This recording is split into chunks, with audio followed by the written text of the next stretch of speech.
मुझे इस देश में वो लीडरशिप कैपेबिलिटी बिल्ड करनी है जहां पे हम हमेशा रिसीवर एंड पे ना हो। हम ना तो झुक के बात करेंगे, ना सर उठा के बात करेंगे, आंख में आंख मिला कर बात। Hello friends, welcome to Leadership Tree. We are on the series Leading with Passion. By now you have built a team. You have identified right people for your team. And now you know them also. You have also translated your objectives or your business goal into a format so that they can able to relate it to their goals. You have also decided that which culture you want to operate on. I'm sure you must have preferred the culture of engage in innovation. People can't become innovative if you just tell them what has to be done. People can't feel engaged if you say, okay, I will tell you what next has to be done. People feel engaged when they find that they have been heard. So our next step is to creating an environment where they contribute equally into the success. We know that as a leader, our responsibility is that we need to work with people.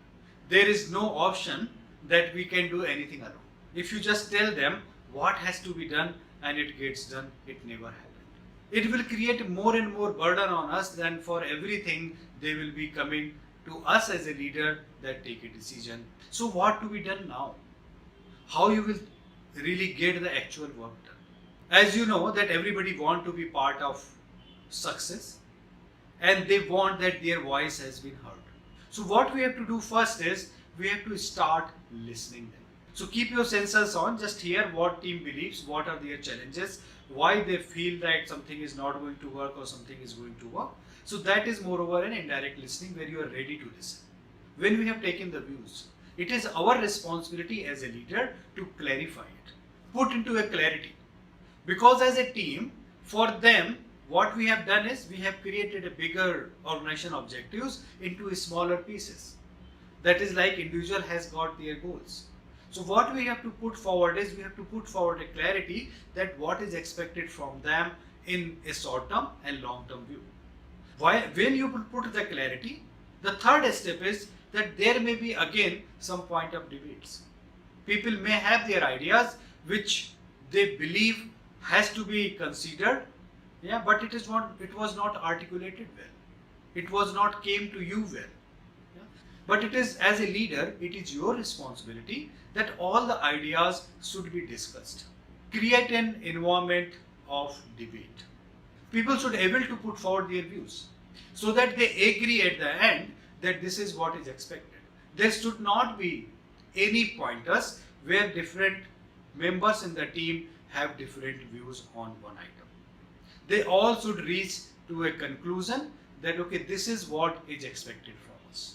Debate should be focused into the problem or the idea which we want to discuss. It can't be my personal egos or my self-interest. It is on the interest or discussion on a specific subject. Even if you find that this debate is becoming very hard, you need to take a gap, you need to stop in between, stop it, come back again, but close that discussion, reach to a consensus. So everywhere guys, when you get the best or finished item, it comes after a lot of noises. From in a factories, while constructing your house, you will get the beautiful output or best output when people are debating and discussing it. We can't leave it like, okay, we have taken a shortcut, we have taken a decision so that we can avoid a debate. Whatever has been decided now, known to everybody, it should be done in a way with such a rigor that people should never forget it, that what has been agreed. As a leader, to ensure that okay, we have right governances, we know that how to monitor the progress or how to hear the challenges they are facing.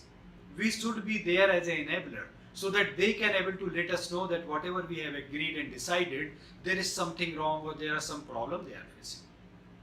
If you are available there to hear their challenges, not to really again dictate them that this is what has to be done, if you are there to hear their challenges, then they will consider you that okay, you are really meaningful for them and you are the one who is the go-to person for any requirement where they need you. It's not like you are always going to them. Put your governance, which is like a once in a week, once in a day, or whatever becomes comfortable for you. Start with that, but it doesn't require a micromanagement. So once you put that governance, they will come to you, they will tell you what is the problem, then it becomes your responsibility again to start from step one. Means start listening them, start clarifying that what it is, then getting into a debate and discussion, getting into a decision again, and then put into execution and put a governance around it. I'm sure these 5 steps will help you getting the environment of engage in innovation created.